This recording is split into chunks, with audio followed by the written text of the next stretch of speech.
Hi Year 10.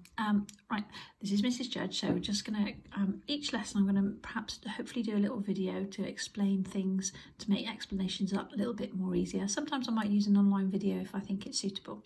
Okay, first of all, little habits after Easter that I want you to get into. For each lesson, could you make sure that you always put the date? I don't mind if it's the week beginning date, that's fine. Okay, make sure you put a title. This makes things easier when it comes into Year 11 and you're trying to go back over your work and find out what you were doing. This is a whole unit that we're hoping to do at home or through online unit learning, so we will revisit it at the end of Year 11. Okay, probability. Now, probability, some of you in set 1 may have started this topic a little bit with Miss Edwards, but she said there was very few of you that had done that. So the first lesson should be fairly straightforward and just going back over what you've learned back in Year 7, 8 and 9. Okay, the main fundamentals is that probability is always the number of successful outcomes over the number of possible outcomes, and probability should always be written as a fraction or a decimal. Okay, now what we're going to look at today is two things. First one is combined events. Now, combined events is when you want to know the probability of 2 or more events happening. Now, later on we'll look at ways that we can do that just purely mathematical, but what you would have done in previous years is first of all look at being able to list the outcomes. So for example, if I had 2 coins, I could list all the possibilities. So I could have a head-head, a head-tail, a tail-head and a tail-tail. Okay, and I want to know the probability of 2 heads. Now notice I've used a capital P here with the outcome that I'm wanting to know the probability of in a bracket. That's the normal notation that we should be using at GCSE level. So I know that that was probability of getting 2 heads was 1 in 4 or 0.25. Either of those answers is fine. Another thing with probability is that you never need to simplify your answer. So I'm more than happy if you wrote something like 20 out of 30. That's fine. Okay. The other option is to use a sample space diagram.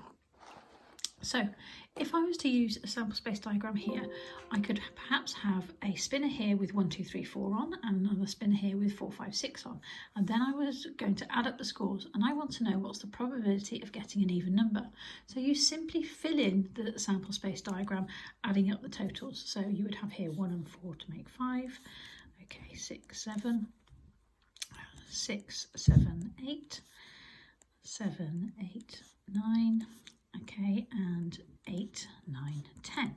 So altogether I have 12 outcomes. Okay, and I wanted to know what was the probability of them being even. So I've got 1, 2, 3, 4, 5, 6. So that would have been 6 in 12.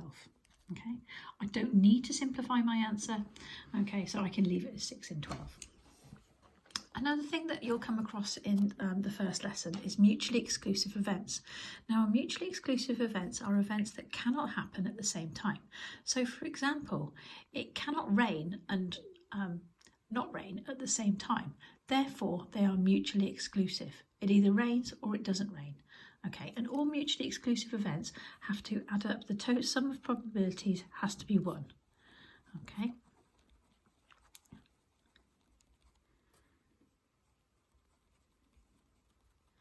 Now, things that are not mutually exclusive is things like it's raining and sunny. It can be rainy and sunny at the same time. Therefore, their probabilities will not add up to 1 because they can happen at the same time.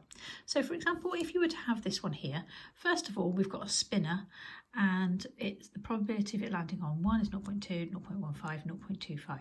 So we need to work out what this missing is. So we know that the sum of the probabilities makes 1.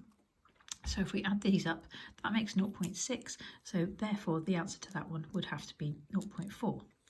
Now, I want to know what's the probability of landing on an odd number.